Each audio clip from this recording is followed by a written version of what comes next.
আবারও স্বাগত একুশে বিজনেসের সঙ্গে আছে মহিমা পলি। দর্শক, এখন রয়েছে দেশের ব্যবসা বাণিজ্য, তৈরি পোশাক শিল্প খাত নিয়ে বিশেষ আলোচনা।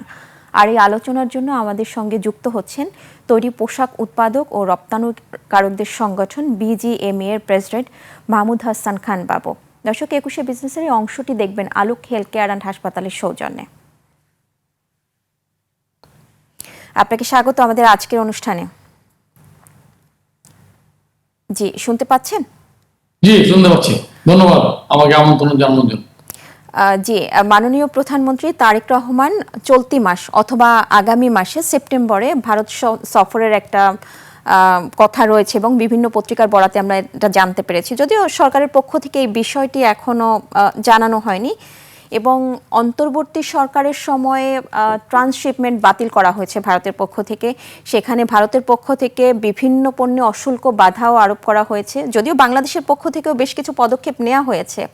তো এখানে আমি আসলে জানতে চাচ্ছিলাম যে প্রধানমন্ত্রীর এই আসন্ন ভারত সফরে এই বিষয়গুলোর সুরাহা হবে কিনা। ভারত সফর আদৌ হবে কিনা এটা নিয়ে এখনো চূড়ান্ত সিদ্ধান্ত হয়নি। আপনি যেমনটি বলছিলেন, যদি সফর চূড়ান্ত হয়, আমাদের মাননীয় প্রধানমন্ত্রী যদি ভারত সফর করেন, যে আলোচ্য বিষয়গুলো থাকবে তার মধ্যে অন্যতম প্রধান বিষয় থাকা উচিত, সেটা হচ্ছে ব্যবসা বাণিজ্য। ভারতের সাথে আমাদের যে ব্যবসা বাণিজ্য সেটা সবসময়ই ভারতের পক্ষে, ট্রেড ব্যালেন্স ভারতের পক্ষে। আবার এটাও সঠিক, কিছু কিছু কমোডিটির ক্ষেত্রে আমরা ভারতের উপরে নির্ভরশীলতা এখনো রয়ে গেছে। সো যদি এক ধরনের স্বস্তিদায়ক পরিবেশ সম্পর্ক থাকে, যেটা পারস্পরিক সম্মানের ভিত্তিতে, তাহলে অবশ্যই ব্যবসা বাণিজ্য ভারতের সাথে করলে উভয় পক্ষ এখানে লাভবান হবে। যেমন ভারত থেকে আমরা প্রচুর কটন আমদানি করি, ভারত থেকে আমরা অনেক সময় নিত্য প্রয়োজনীয় দ্রব্য আমদানি করি। আমাদের রিসেন্টলি যে ফুয়েল ক্রাইসিস হলো, তখন ভারতের কাছে সাহায্য চাওয়ার পরে ওখানে ডিজেল সরবরাহ করা হলো। একইভাবে ভারতে আমরা পোশাক রপ্তানি করি, পাট রপ্তানি করি। এখানে যদিও অনেক নন ট্যারিফ ব্যারিয়ার আছে, আমরা চাবো এখানে শুল্ক সম্পর্কিত যেসব বাধা আছে সেগুলো যেন না থাকে, নন ট্যারিফ ব্যারিয়ার যেগুলো আছে এগুলো যেন না থাকে। পারস্পরিক আস্থার ভিত্তিতে যেন এই সম্পর্কটা সামনের দিকে এগিয়ে নিয়ে যাওয়া যায়। বাণিজ্য সংগঠন হিসেবে রাজনীতি নিয়ে কথা বলার সুযোগ খুব সীমিত, তবে একটা বিষয় না বললেই না, সেটা হচ্ছে ভারতের সাথে আমাদের সম্পর্কের যে মাঝে মাঝে অস্বস্তিকর পরিস্থিতি তৈরি হয়, তার অনেকগুলো কারণের মধ্যে একটা কারণ হচ্ছে সীমান্তে হলো আমাদের জি জি, আপনি শুনতে পাচ্ছেন? সীমান্তে যে পরিস্থিতি তৈরি হয়, সীমান্তে দেখা যায় যেটা আমরা বর্ডার কিলিং বলি, এইটা পুরোপুরি ভাবে বন্ধ করতে হবে। এটা যদি বন্ধ করা যায় তাহলে এক ধরনের শ্রদ্ধাবোধ, আস্থা তৈরি হবে। এর বাইরে বড় বড় ইস্যু তো আছে, তিস্তার পানি সহ অন্যান্য বিষয়। তো ব্যবসা বাণিজ্যের ক্ষেত্রে আমরা মনে করি উভয়ের স্বার্থেই সম্পর্কটা ভালো থাকা উচিত। জি, আমরা প্রত্যাশা করছি যে যদি প্রধানমন্ত্রীর ভারত সফর হয় সেই বিষয়গুলো নিয়েও হয়তো আলোচনা হবে। কিন্তু আপনি একটা কথা বলছিলেন যে আমরা অনেক কিছুতেই ভারতের উপর ডিপেন্ডেন্ট। যদি আমি একটু এখানে বলি যে ভারত থেকে আমদানির পরিমাণ হচ্ছে $10 বিলিয়ন, সেখানে বাংলাদেশ থেকেও $2 বিলিয়ন মতো রপ্তানি হয় ভারতে। তো এখানে আসলে দুই পক্ষের মধ্যেই একটা, যেটা বলছিলেন যে সম্মানের ভিত্তিতে একটা সম্পর্ক স্থাপন, সেই সম্মানের ভিত্তিতে একটা সম্পর্ক, যে বাণিজ্য চুক্তি বা বাণিজ্যিক সম্পর্ক, সেই সম্পর্কের জন্য আসলে এই মুহূর্তে কি ধরনের পদক্ষেপ নেওয়া উচিত? দেখেন, এটা দেশের পররাষ্ট্র মন্ত্রণালয় যারা পররাষ্ট্র নীতি ঠিক করে এটা ভালো বলতে পারবে। বাণিজ্য সংগঠন হিসেবে আমার এই ব্যাপারে খুব বেশি কথা বলা উচিত না। পারস্পরিক সম্মানের ভিত্তিতে সম্পর্ক এগিয়ে নিয়ে গেলে উভয়ের জন্য ভালো হবে, এটা আমরা বুঝি যে এটা কি।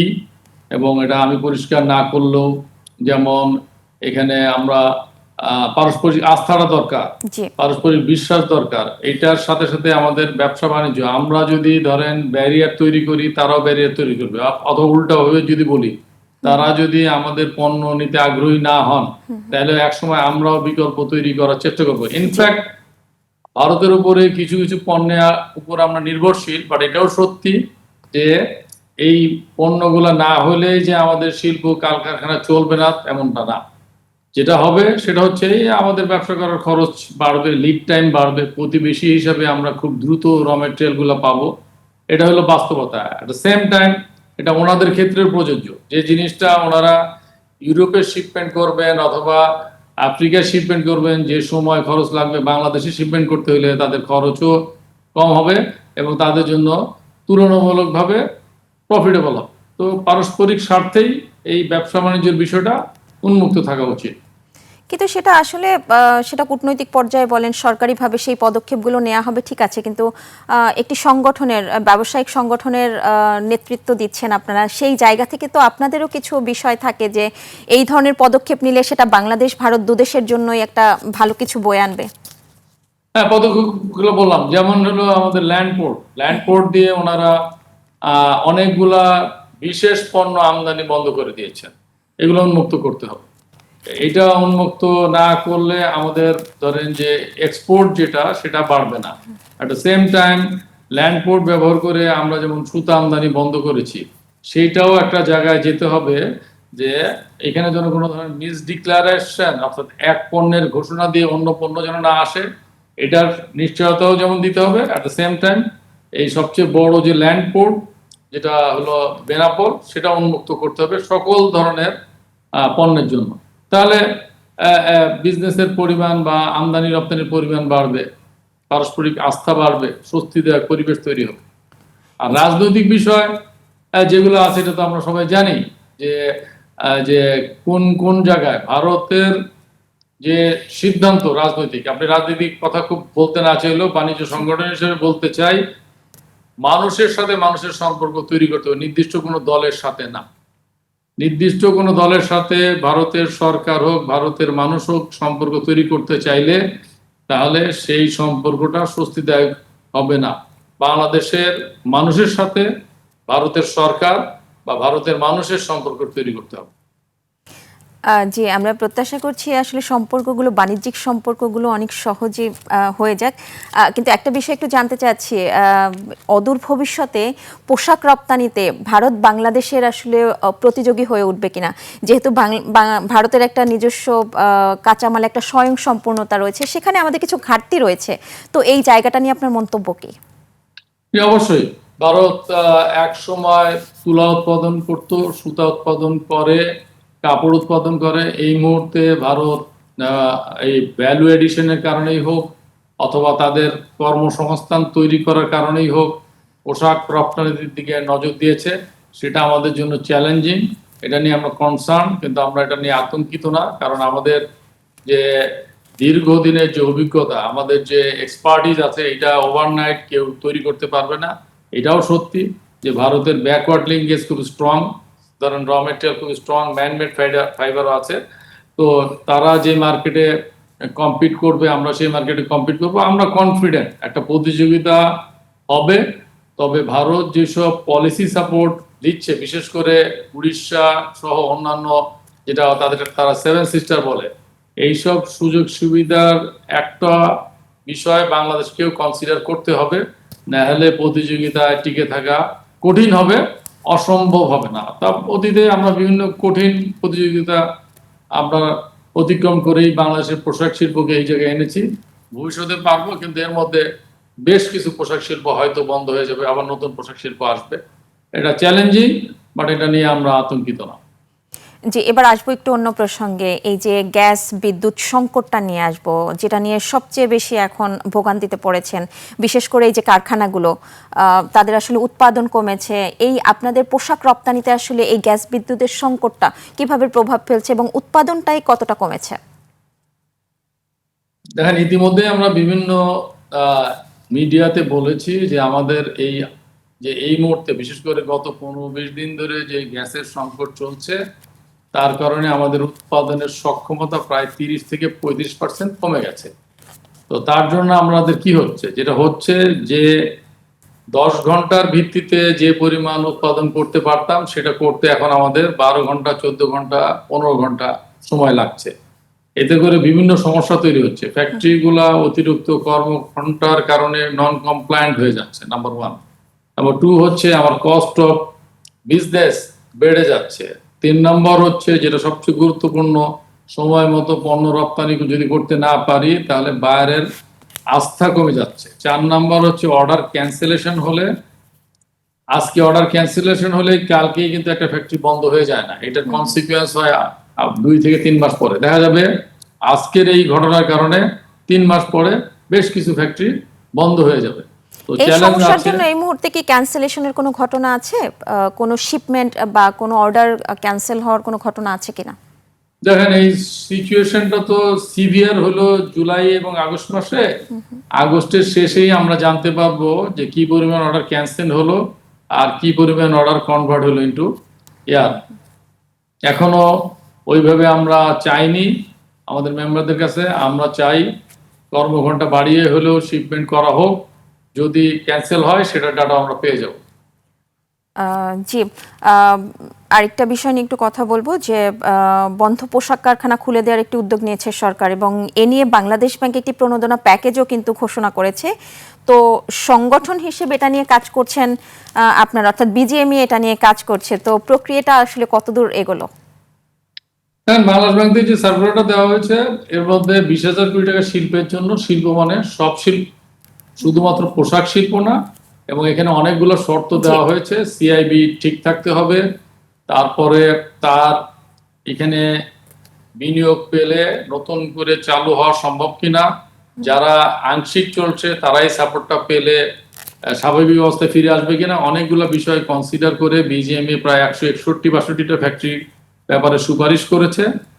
এইটার ভিত্তিতে ব্যাংকগুলা বাংলাদেশ ব্যাংকে চাবে, তারপর ফান্ড ডিসবার্স হবে। এটা কোনো অবস্থাতেই ফার্স্ট উইক অফ সেপ্টেম্বরের আগে হবে না, এই প্রোগ্রেসটা আছে। অন্যান্য ইন্ডাস্ট্রিতেও এটা নিয়ে কাজ করা হচ্ছে, কিন্তু বিষয়টা হচ্ছে এরকম যে ব্যাংক এবং তার কাস্টমার বাংলাদেশ ব্যাংক, এই 3 পক্ষ একসাথে মিলে কাজ করলেই এটা আগাবে, সেইভাবে আগাচ্ছে। আমরা আশা করব যে সেপ্টেম্বরের প্রথম সপ্তাহ নাগাদ এই ডিসবার্সমেন্ট গুলা শুরু হবে। এখানে একটা জিনিস পরিষ্কার করে বলে রাখি যে এই যে প্যাকেজ, এই প্যাকেজের আওতায় সরাসরি গ্রাহকের অ্যাকাউন্টে কোনো টাকা দেওয়া হচ্ছে না। এখানে 4 মাসের স্যালারি বা ওয়েজেস এই টাকাটা দেওয়া হবে, যেন ওই যেসব ফ্যাক্টরি স্ট্রাগল করছে তাদের ক্যাশ ফ্লো সিচুয়েশন অথবা ওয়ার্কিং ক্যাপিটাল সিচুয়েশন সহজ হয়। এর বাইরে ইউটিলিটি বিল এর টাকাটা দেওয়া হবে। তো আশা করছি সেপ্টেম্বরের প্রথম সপ্তাহ নাগাদ এই ডিসবার্সমেন্ট শুরু হয়ে যাবে। তো এই জায়গাটাতে আসলে এরই মধ্যে গ্যাস বিদ্যুতের সংকটের জন্য যে জি, আমরা এই বিষয়গুলো নিয়ে আবারও আলোচনায় ফিরবো পরবর্তীতে, তার আগে একটু বিরতি নিয়ে আসছি। দর্শকের পর্যায়ে নিচ্ছে একটা বিরতি, ফিরবো একটু পরেই, সাথেই থাকুন। আবারও স্বাগত 21 বিজনেসের সঙ্গে আছি মহিমা পলে। দর্শক, বিরতির আগে দেশের ব্যবসা বাণিজ্য ও তৈরি পোশাক শিল্প খাত নিয়ে আমরা কথা বলছিলাম।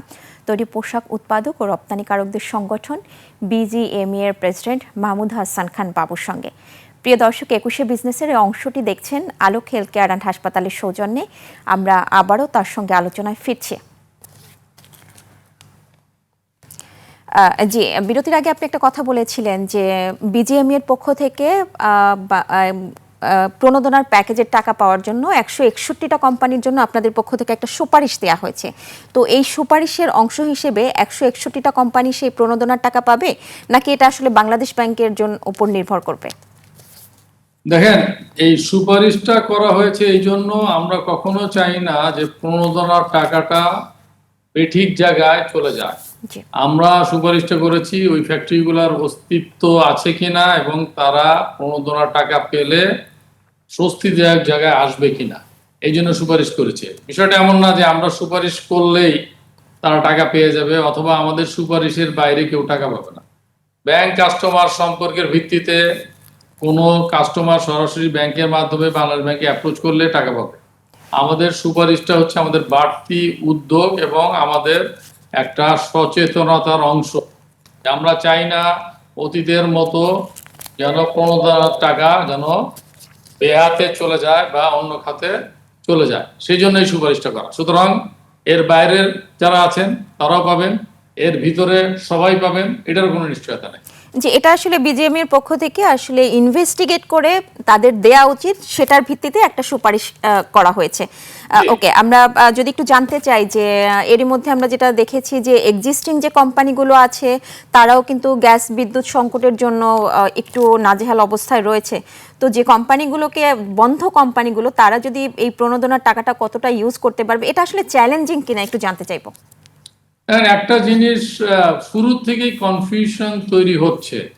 সরকার যখন এই 15,000 টাকা ঘোষণা করলেন, বন্ধ ফ্যাক্টরির ক্ষেত্রে এটা দেওয়া হবে বলা হয়েছিল, কিন্তু আমরা সহ অন্যান্য বাণিজ্য সংগঠন যখন সরকারের কাছে গেলাম, শুধুমাত্র বন্ধ ফ্যাক্টরি না, এর সাথে চলমান ফ্যাক্টরি যারা ফাইন্যান্সিয়ালি স্ট্রাগল করছে তাদেরকেও দেওয়া উচিত। সরকার সাথে সাথে এই বাংলাদেশ ব্যাংকে যে সার্কুলারটা পরিবর্তন করা হয়েছে। শুরুতে এখানে বলা হয়েছে বন্ধ ফ্যাক্টরি এবং যেসব ফ্যাক্টরি চলমান আছে কিন্তু পূর্ণ সক্ষমতায় চলছে না ফাইন্যান্সিয়াল কারণে, তাদেরকে ওইটার আওতায় আনা হয়েছে। এবং আমরা যে 161টা ফ্যাক্টরিকে এখানে রিকমেন্ডেশন দিয়েছি তার মধ্যে অধিকাংশই চলমান ফ্যাক্টরি, যে তাদের বাড়তি সাপোর্টটা লাগবে, পেলে তারা ভালোভাবে চলবে এবং তাদের রপ্তানি কার্যক্রম আরো দ্রুত হবে এবং বেগবান হবে। জি, জাপান এবং দক্ষিণ কোরিয়ার সাথে অর্থনৈতিক অংশীদারিত্ব চুক্তি সই করেছে বাংলাদেশ, এবং এলডিসি উত্তরণ পরবর্তী চ্যালেঞ্জ মোকাবেলায় ইউরোপীয় ইউনিয়নের সাথে বাংলাদেশের একটা ফ্রি ট্রেড এগ্রিমেন্টের একটা এই বিষয়ে আসলে আপনারা তাগিদ দিচ্ছেন, বিভিন্ন ব্যবসায়ীদের পক্ষ থেকে তাগিদ দেওয়া হচ্ছে। তো সরকারের পক্ষ থেকে আপনারা কোনো সাড়া পাচ্ছেন? ইতিমধ্যে জাপানের সাথে বাংলাদেশের ইপিএ চুক্তি যেটা বলে এটা হয়ে গেছে, কোরিয়ার সাথেও চুক্তি হয়ে গেছে। এটা এখন ইমপ্লিমেন্টেশনের বিষয়। কারণ হচ্ছে উভয় দেশের সংসদে এটা অনুমোদন হইতে হবে। জাপানের সাথে হয়েছে, কোরিয়ার সাথে হয়েছে। সবচেয়ে বড় এফটিএ যেটা আমাদের জন্য লাগবে সেটা হচ্ছে ইউরোপিয়ান ইউনিয়নের সাথে, সেটার বাণিজ্য মন্ত্রণালয়ের নেতৃত্বে এবং অর্থ মন্ত্রণালয়ের ইআরডি নেতৃত্বে এটা চলছে, এবং এটা নিয়ে প্রতিনিয়ত মিটিং হচ্ছে যে কিভাবে এই এফটিএটা করা যায়। আমরা সরকারের সাথে কাজ করছি এবং এই ব্যাপারে পজিটিভলি কাজ করা হচ্ছে। জি, এই জায়গাটাতে এরই মধ্যে কিন্তু ভারত বাংলাদেশের থেকে এগিয়েও আছে। তাদের সাথে ইউরোপীয় ইউনিয়নের সাথে একটা চুক্তি হয়েছে, ফ্রি ট্রেড এগ্রিমেন্ট। তো আরেকটা বিষয় যদি হচ্ছে একটু জানতে চাই যে প্রচলিত বাজারগুলোর বাইরে, সেগুলো তো রয়েছেই প্রচলিত বাজার, তার বাইরে অপ্রচলিত বা নতুন বাজারগুলোর মধ্যে কোনগুলো সম্ভাবনাময় দেখছেন? অপ্রচলিত বাজার বলতে যেটা বোঝায় তার মধ্যে সবচেয়ে সম্ভাবনা হচ্ছে Japan, Korea, Australia, south Africa, Brazil সহ হইলো আপনার সাউথ আমেরিকান যেসব দেশ এবং মধ্যপ্রাচ্যের কিছু দেশ, এগুলাকে আমরা খুব সম্ভাবনায় দেখছি। এর বাইরে ধরেন ইস্ট ইউরোপের কিছু দেশ, সেটাকেও আমরা মনে করছি সম্ভাবনা নয়। সবচেয়ে বেশি আমরা এই মুহূর্তে জোর দিচ্ছি জাপান, কোরিয়া, অস্ট্রেলিয়া এবং ব্রাজিল। এখানে ভালো সম্ভাবনা আছে পোশাক শিল্পে। জি, আপনাকে অনেক ধন্যবাদ। আমরা প্রত্যাশা করছি যে সেই সম্ভাবনাময় বাজারগুলোর দিকে আমরা হয়তো খুব শীঘ্রই যেতে পারবো। ধন্যবাদ আপনাকে আজকে আমাদেরকে সময় দেওয়ার জন্য। আপনাকে ধন্যবাদ, একুশে টিভিকে ধন্যবাদ। জি দর্শক, এতক্ষণ দেশের ব্যবসা বাণিজ্য, তৈরি পোশাক শিল্প খাতের নানা দিক ও করণীয় নিয়ে কথা বলছিলেন তৈরি পোশাক উৎপাদক ও রপ্তানিকারকদের সংগঠন বিজিএমই এর প্রেসিডেন্ট মাহমুদ হাসান খান বাবু। নিচ্ছে একটা বিরতি, 2টা 30 মিনিটে আবারও ফিরে আসবে একুশে বিজনেসে। দেখার আমন্ত্রণ রইল, একুশের সাথেই থাকুন।